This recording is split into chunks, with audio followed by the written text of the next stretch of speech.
my God, there's so much energy in this room. I am buzzing and I'm so excited for this episode. I almost want to scream again just to get some of the energy out. And I feel like I'm not sure that Zoom or the internet can really handle what is coming next. But with me on this podcast, I have I want to call her a sister from another mister because that's what she feels like. And I just know that this woman and we were supposed to meet in this lifetime.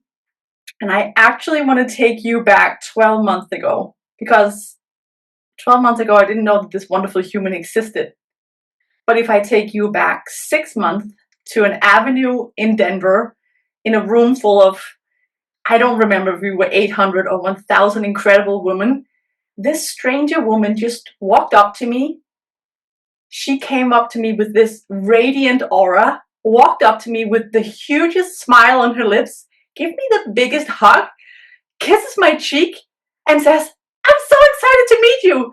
And I'm just looking at the person standing next to me, who is my mentor, and said, like, "Who is this?" And then you said to me, "We just talked on Telegram. I told you we were going to meet each other." And I knew I had to come hug you. I was like, oh my God, I love that so much. And it was really love at first sight. And this woman, who I will allow to speak in just a moment, is a freaking joy of life. You cannot light up with when you're around her. You cannot not light up when you're around her. Oh, and this is not to be taken lightly because Lee, who is my guest, has a story that could have made her a victim for life. And no one would have blamed her. Just like I have a story like that, and just like we all have a story like that. So we are here today to really talk about the love of life. And it was funny because when we discussed what we wanted to talk about in this episode, we had a lot of going back, talking about things like sovereignty and self-leadership and all the things we both love to talk about. But I just felt like there's something even more beautiful that we can deliver together, which really is that love of life. And not just the brief touching of love of life in a moment, but as a default.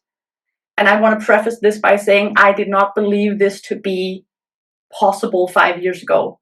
Not that I wasn't happy, but it was more often a mental state or mental game than an actual state in my body.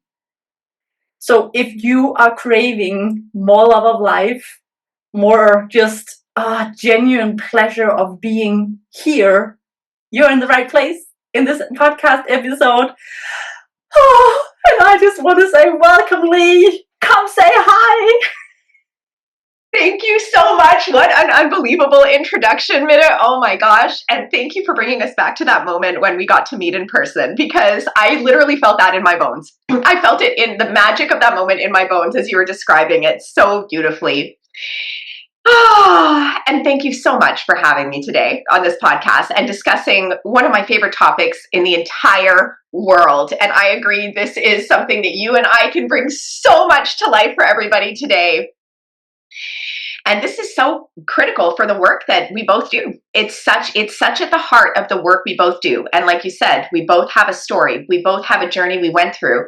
And when I think of the joy of life, the joy that we find in every moment as much as possible, this is what keeps us going through. Connecting with that is a direct pathway to be able to walk through the fires, to walk through life's lifing, because life is always going to life. There's always going to be something going on. There's always going to be triggers. There's always going to be global issues. There's always going to be things to consume us. But the choice we make with our energy, the choice we make for ourselves is there. We have more power. We have more control. And this is really at the heart of what you do. And this is at the heart of what I guide women through as well. And so I cannot think of a better topic for us today. I so agree, and yeah. Just thinking about it now, I'm even surprised it wasn't the first thing that came up for both of us. But here we are, and I'm glad this is where we landed. I don't really want to talk a lot about in this episode about your background or my background, Yeah. because as I said, we all have reasons why we should or could not be happy. But what I'd much rather talk about is how we see life. What do we do to actually keep elevating ourselves, and not just from a, as I said, from that mental space of like, we're not going into any false positivity or just forcing ourselves into being happy and being joyful, but genuinely feeling it in our body. So the first question I want to ask you, Lee, is how are you making space in your body for good things to land, for joy to land? Oh, the way you worded this is so epic. So how do we create space? How do I create space in my life for it? One of the biggest things is regulation and rest. And I really want to, like, it is a core principle of mine that we have to allow ourselves. We're living in a world that's overstimulated all the time. And so our nervous systems are overstimulated. A lot of times we don't even have the space to notice these beautiful things. And so coming back into our bodies and nurturing ourselves and taking care of ourselves is an important component of this. So this is something that I'm always focused on in my everyday life, in my work, focused on me, focused on going inward, focused on taking the time to really sit, really reflect, and really be with myself as well. But it's in the noticing. It's in the attention. And I want to quote one of my favorite artists. I'm a big Swiftie. Taylor Swift said in a podcast interview last year, she said, your energy, you should think of it as a luxury item. Because what you do with it, that's the whole day. So when you allow yourself to be consumed by all these things and you're not being really intentional about it, that is your whole day. We map out our days. So it's not to say that we're trying to avoid the things in life. You have to be aware of them. You have to process them. But how you find that joy is with intention. It's with true intention, and it's with noticing. And we can rewire our brains to see that first, rather than seeing other things. But it requires practice because it's a memory muscle, right?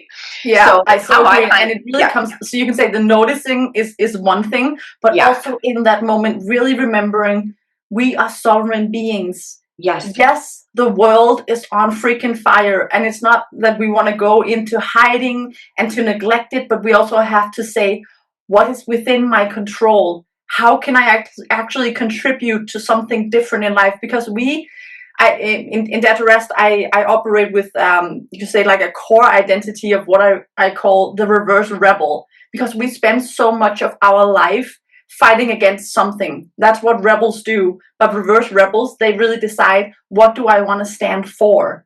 And being a happy person in love with herself, himself, and life is probably one of the biggest rebellions you can do in this life, because we feel like we are not worthy of just being happy, of being in love. If I asked you, why are you happy? You would always answer me with a reason why, like, oh, but that's because my husband did this thing, or because the sun is shining. You would never just say, I'm happy because I chose to, because I get to.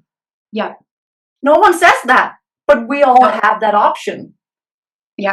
I agree with you completely. And I love how you tied this back to the sovereignty that we have within us, because it is really a state of being, right? It's a state of being. You don't want to be happy just when something super positive happens. You want to be able to look for that. You want to have this awareness as you walk through life of finding that joy in every moment, because the beauty and the joy is everywhere around us.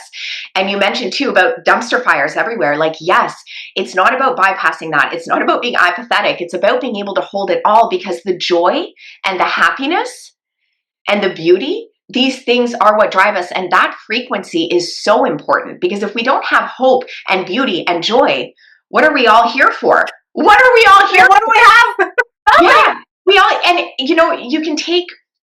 you can take any situation and find joy. There's, you can take anything, any walk in life, and find the joyous moments. And it's about being open to notice them.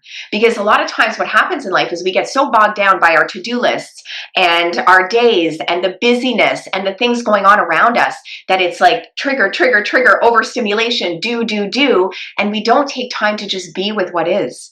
to Mm-hmm. notice things as simple as the beauty of the breath in our lungs, the air on our skin, being outside in nature and just gazing and listening to the birds. Connection is huge. Like connection for me equals joy. Human connection it's regulating for our nervous system. It is so beautiful. And so I'm so intentional about sending love notes to the people I love. I haven't talked to somebody in a while. It's like, send appreciation. Remember that time when.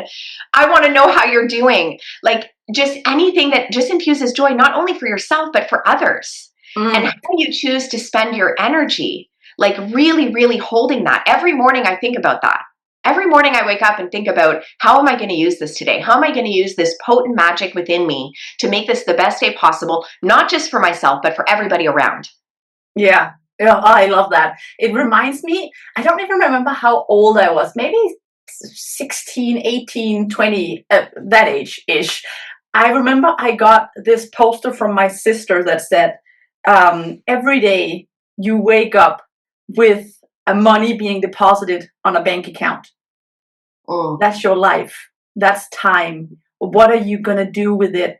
Are you going to spend the time, or are yeah, you going to invest the time? And yeah, how can you amplify it? And this really is what you were talking about, being intentional with which you spend your energy, invest your energy, so that it's not just like a set and forget. I did it once and I'll never return to it. But how can I invest my energy in something that's going to continually give me interests, yeah. and pouring that love onto other people as well is an amplification for most of us.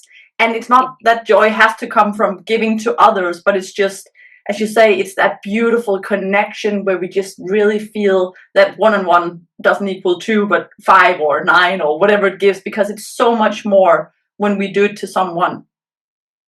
100%. And I think that as time has gone on in a lot of cultures, we become more and more individualistic. So when we talk about human connection, like really beautiful, authentic human connection, it's at the core of joy. Because what we're doing is we're co-collaborating to raise the frequency of what's possible for when it comes to things like joy in life, right? And you think about, one of the practices I love to do is I love to go out into the world and I just want to connect with strangers today. Like Oh, I just want to connect everywhere I go, every store I go into. And sometimes I'll just make myself a list of errands that I don't even necessarily need to do, just so I'm going in and I'm interacting with people. And I do this at the gym, right? I was working from home for so much during the pandemic and afterwards. And just last year I went back to the gym, and I make it a point of every day paying someone a compliment, of connecting with someone, of holding the doors open, of helping people with their groceries. Because this creation of human connection is something that's gotten lost, right? And we see a lot of times people are walking through the streets and they're ignoring each other. But just that one eye contact, that one good morning, that one have a good day, you're mm-hmm. not only impacting that one person, you're changing the frequency around you. The Mm. frequency of joy, the frequency, sorry, of happiness, because it is a co-collaboration between all of us in terms of frequency, in terms of energy, and it is so felt. And you better believe that when you offer that to someone, not only does it lift your frequency and theirs, that they're bringing that into the rest of their days. But you have Yeah, to look for it. This has to be an intentional thing. Our brains are up to us to rewire. What we notice is up to us. We can have tunnel vision towards our triggers, towards our to-do list, towards our busy schedules, or we can have tunnel vision towards beauty, towards magic, towards uplifting that frequency and what's within us. yeah, yeah. And what I really like about this is it doesn't have to be another big thing you are adding to your already busy life. You are already at the grocery store. It Yeah. costs you nothing to Yeah. smile. It No. costs you nothing to say thank you. It costs you nothing to give that compliment to someone, which I really think is such a vital thing, because we tend to feel like, oh, it's another thing I have to do. It's so heavy. And so many people, I feel, are attending life like, it's a bit of a chore. Yeah. Oh, it's a chore. I have to get groceries. It's a chore that I have to exercise and move my body. Like everything feels like a chore and heavy. But what if you just invite in a little bit of lightness, a little bit of Yeah. gratitude? Like Yeah. I can Yes. carry my own groceries. I have money to pay for groceries. Yeah. Okay, yes, the line is huge and the cashier is so slow today. But what do I choose to see? Okay, in this moment, I'm actually giving an opportunity to just stand here and breathe and catch my breath from the busy day so that when I come home, I can be that woman, that man for my partner, my children that I want to be. Like, Yeah. thank you so much for giving me this moment. Like, what a gift. Or you can be the opposite. Oh, I'm so annoyed. Open up another cashier. Like, she's so slow. I'm so annoyed. Why do we want to do this? It's a choice. There's always the front side and the flip side. What are we choosing? What are we Yeah. choosing? What are we choosing? And I love that you brought this up because our brains are always going to choose familiarity. They're always going to want to go to what's familiar, even if what's familiar is not good for us. And So when sad, we go but true. into right, like when we go into conversations with other people, that influences us. And so, how many times have you been in conversations where people are just always talking about money problems, world problems, problems with how busy they are, problems in their relationships? It's like, Grocery can you shift? prices. What's that? Grocery prices. Grocery prices, right? Oh my gosh, grocery prices. Yes, don't even get me started on grocery prices. And I'm not going to sit here and say that I never have these conversations either. But physiologically, it actually changes you when that is what you're spending your time focusing on. So it's bringing that awareness, it's having the choice. And I love this. I had someone last year, a client asked me, we were talking about the importance of moving your body, right? And the importance of moving your body as regulation. Because before we can make these choices, sometimes we really do have to come to regulation in our bodies. So safe body is a safe mind, a calm body is a calm mind, right? And we were talking about moving all the time and spending time outdoors all throughout the year. And of course, I live in Canada, so some of those months are very cold. And she was asking me about, but how do you get yourself motivated? Like, how do you get yourself? I hate being outside in the cold. How do you get yourself motivated to go out when it's not sunny and warm out? And I said, because I get to, because I have two functional legs that I will never take for granted ever again in my life. And because, last year I said, you make it fun. Last year I started snowshoeing, going for sunrise snowshoes, and my 75-year-old father started accompanying me because I get to have a relationship with my dad, because I get, as a 40-year-old woman, to be around him and around his presence, because we get to co-create these memories, because I get to walk outside in the winter and breathe the fresh air and listen to the birds and watch the sunrise, even when it's cold outside. It's because I get to, instead because I have to, which is exactly what you just said, right? Why are you going to the gym? Yeah, it's going to be hard, but you get to choose the version of hard that you want in life, right? Do you want the version of hard where you're sitting around spewing about everything that's wrong and everything that you have to do? Or do you want to make that shift to the things that are serving your body and your mind and your soul and your community? Yeah, yeah. Oh, and you just touch on a topic that's just so deep for me. I was sitting in some reflection the other day and about the whole movement thing. We all move in and out of wanting to move and not wanting to move. So neither Lee or I are sitting here trying to be like angelic in any way. We're human as well. But what I really felt was, what if movement is making love to my own body? Ooh. Instead of movement being punishment. Yeah. I ate this cake, now I have to. I have to walk 10,000 steps a day. I have to. What if movement is self-love? Like, in such a profound way. Again, you'd be doing the same thing, but with a completely different mindset. And this is a practice. And I love what you said earlier about, just wanting to pay a compliment to someone today. What if that was your mission the next month? The only thing you had to change was to do one thing that makes you or someone else smile every day. One thing. Like, I get goosebumps just from saying that. It doesn't have to be big, but it's something we need to build slowly, consistently, Yes. devoted to us wanting to have a better experience of life, not waiting for something or someone to motivate us, because that's not us in our sovereignty, in our I can lead myself, I'm the creator of my life. Asking for motivation, for me, is such a proof that you have left your power. I could not agree more. And Oh, the idea of movement is making love to your own body. Like, this is such a beautiful concept, because the key here is not to have this be a to-do list, right? If you're listening to this podcast and you write down, okay, for the next 30 days, I'm just going to go out and pay a compliment, and you write it as a checklist. No, let it become who you are. Let this mindset shift, and let yourself really embody this as a way of being, not something to do. Because the idea too is to get away. When it comes to joy, it's like, let's get away from the, oh, when I do all these things, and get out of our pragmatic brains into our body, and really start to feel the shift that happens when we bring joy, and we bring goodness, and we bring wellness, not just to ourselves, but to the world. It's feeling that shift within, right?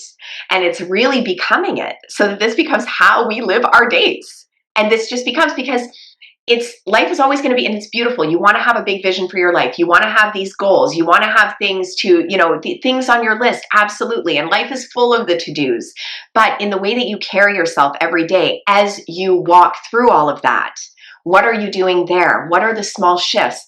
Are you noticing joy? Are you noticing happiness? When you walk into a restaurant, are you noticing the couple that's arguing in the corner? Or are you noticing the mother who is just completely focused on her child and creating a beautiful memory? Where is your attention going, right? That's the day. That is the whole day. And that's what raises the frequency for yourself in terms of being able to even receive joy. Because if we're not focusing on those things, if we're not open to them, if we haven't embodied and embraced the fact that this is what we want our life to be, a lot of times we're completely closed off to even seeing those things. And our minds are going to go to what they're used to seeing, right? So sometimes it's a matter really of being open to it, open to the possibility, open to the beauty. And also, I feel like if it's just that mental game, it will always feel a little bit out of reach. But you said something really beautiful about being able to receive it in the body. And that's also something we really have to address, that this is something we need to practice to make it safe. Yeah. Because at first it feels weird. It feels different. It feels like, why do I have to? Shouldn't I just be able to feel happy when there are no problems? But that's not how it works. We are fed up believing that when we have dealt with all the problems, then we can be happy. Yep. But the then after all the problem is something we have to create for ourselves. So why not create it now, as we move in life? And that's the huge difference. And a lot of people are talking about this, but really like bringing it down to this really conceptual level. Just it's a matter of choosing your attention now. Loving life doesn't come with perfection. It doesn't come when you've checked all the boxes. So far from it. It's available every single moment, every micro moment right now. We can choose it, no matter what else is going on in life.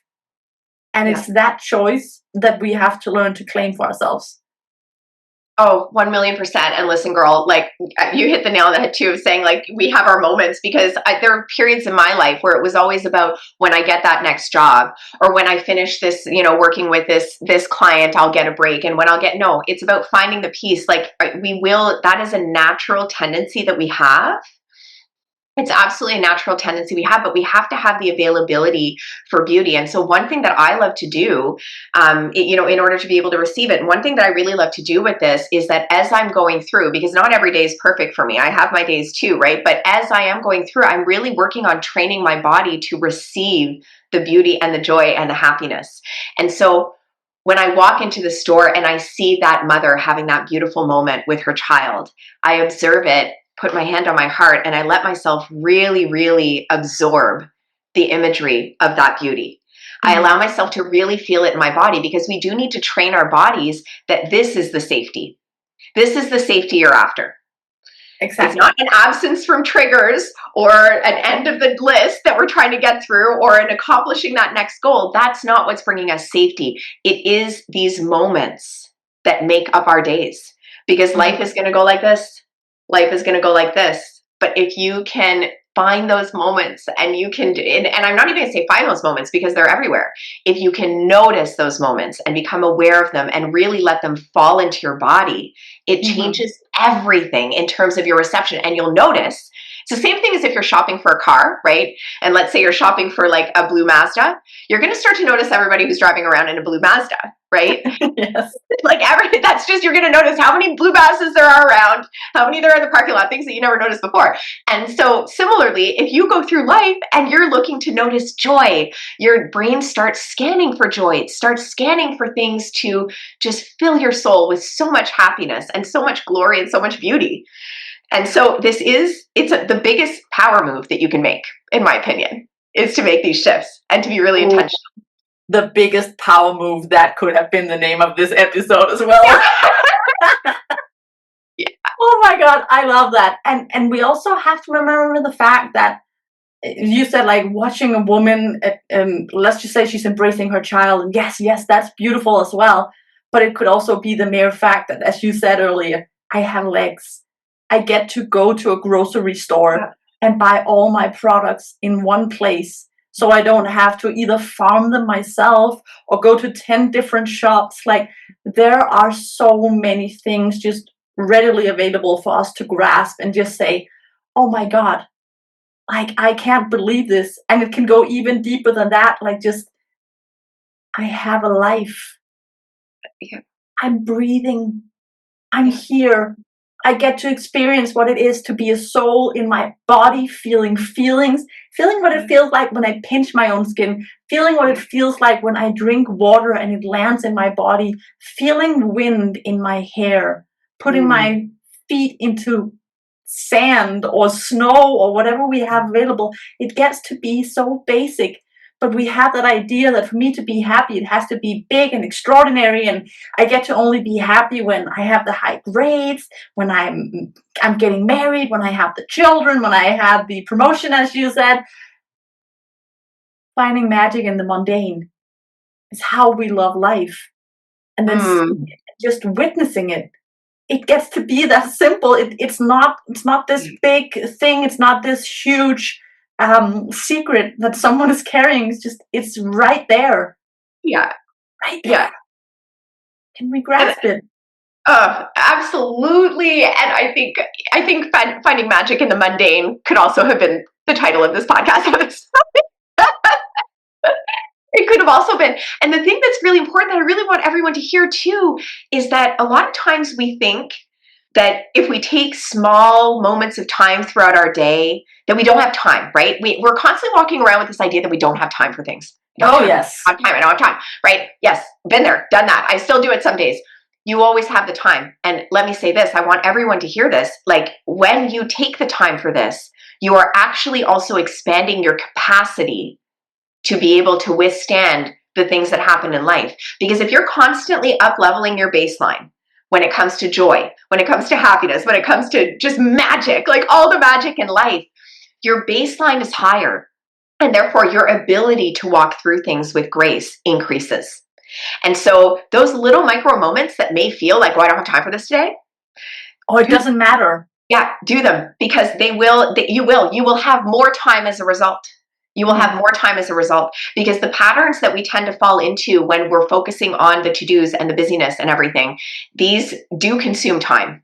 They do consume time as well, and not in the most positive way, right? When we're keeping that beauty within because we have access to it, then the openness to the magic in the world is there, and our ability to walk through things increases. It just will naturally.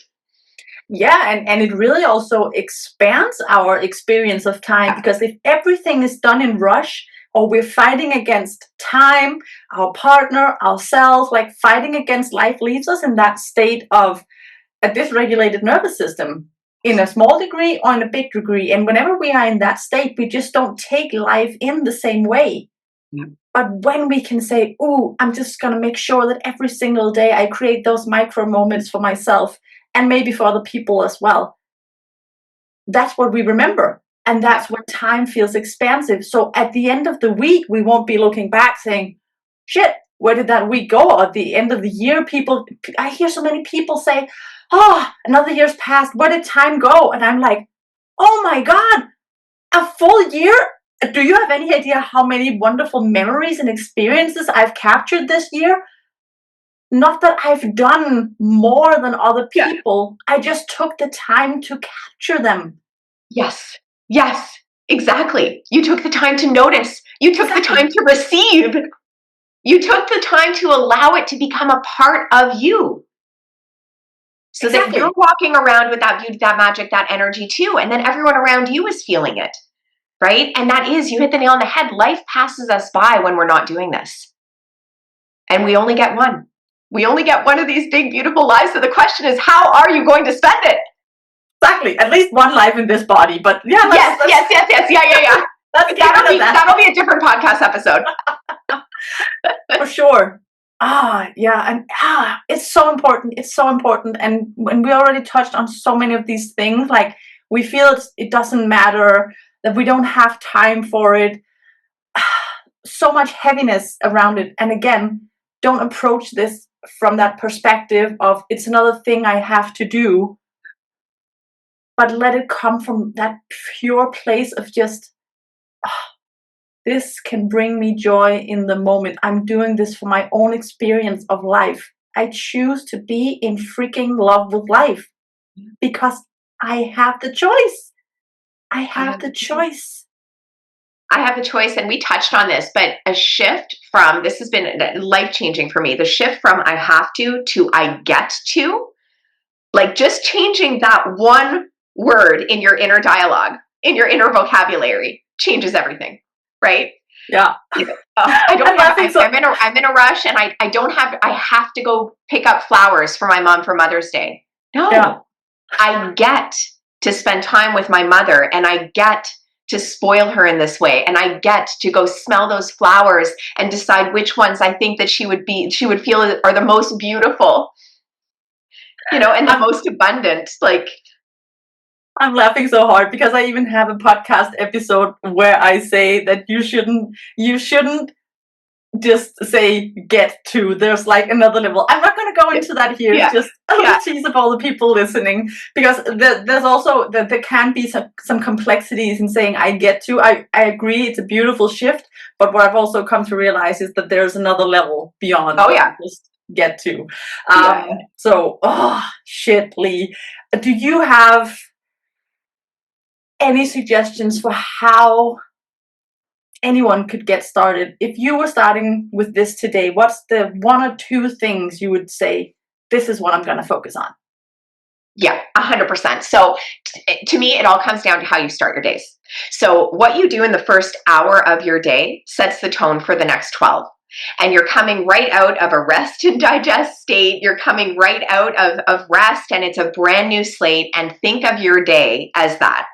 And what you do the evening before spills over too. So like that's a different conversation, but that first hour of your day, how you nourish yourself in every way matters. What you do with your time when you wake up matters. What is the first thing you do when you open your eyes in the morning? Are you sinking into gratitude practices, or is your brain right going to the to-do list and to scrolling on social media, right? Are you nourishing your body physically? Are you eating? Like, these things are very, very important, but it's really the mindset that I want to focus on. Is have a line, have something that really gears you and sets the tone for your day, where I get to experience joy today. I get to see the magic in the world today. I get to embody beauty today. Get excited about your life every single morning and set that tone, rather than going to all the to-dos, all the shoulds, all the things that you have to do. That is the game changing. That is the number one thing for me, is what you do in the morning, because that mindset shift and everything you do to nourish your spirit, your soul, is going to carry through the rest of the day. So that's the one thing. I love that. That is the one biggest thing. Yeah. Be someone who looks for miracles, who looks for magic. Let that be your promise to yourself. Not waiting for anything to happen or anything to go a particular way. Just, I'm a human who's in love with life. Let me see the evidence of that today. Yeah. And then fill that fucking bucket up with evidence of how amazing it is to be a human in this life and to love it. This feels complete. This has been the most amazing discussion. This has been Oh, and it's morning where I am. So starting the day off with this has been, and it's a Monday morning too. So starting the whole week off with this has just been like, ooh, the chef's kiss and so beautiful for my soul. I'm so grateful. Yeah, me too. But I just came to think of one thing. This is actually the third time we planned for this podcast episode to launch. Yep. Because both you and I have had a very special last year of the snake. Yep, we sure have. So I wanna just say that to everyone. I've had some of the most difficult days in my life, the past 4 days. And I could have easily wrote you this morning saying, it's not gonna happen. You wrote me earlier last week saying, it's not gonna happen. And that's also okay. But this really is just to prove we don't have to force ourselves into this, but it's always a choice. It is always a choice. It's always a choice. And on that too, it's a choice to give yourself grace, right? It's a choice to give yourself grace, because when things do happen, and we've had very similar experiences the past week, right? I mean, not the specifics of it, but in terms of things really impacting us, and it's like you want to give yourself the space for that as well, the space and the grace, because life, we get bogged down when we're not giving ourselves the space. Mm-hmm. And so to have that availability for magic and beauty, that's a component. It's so important. Yeah. Oh, so the only thing we can do from here is to tell everyone to choose to love life, like from such a profound place of just, this is actually the experience of life I want for myself. Nothing particular has to happen. I just choose it. I choose to love life. And with that, I love having you in my life, Lee. We're just getting started on this journey. Thank you so much for being here. It is a true pleasure to be in your vibrant energy, and I will never ever forget that woman, the stranger woman who just came and hugged and kissed me in a room with 1,000 people. So thank you for being that person. Oh my gosh. And thank you for being the person who received it. It was an epic moment. It was amazing. And what a beautiful way to really start this sisterhood and this friendship. Exactly. So thank you everyone for tuning in. We hope that this little spark of love of life and high energy is something you are going to listen and tune into whenever you need a reminder. That was our intention, to just be the spark to really turn on your love for life, because what else do we have? So thank you for tuning in. It has been a pleasure, and I can't wait to see you on the next episode.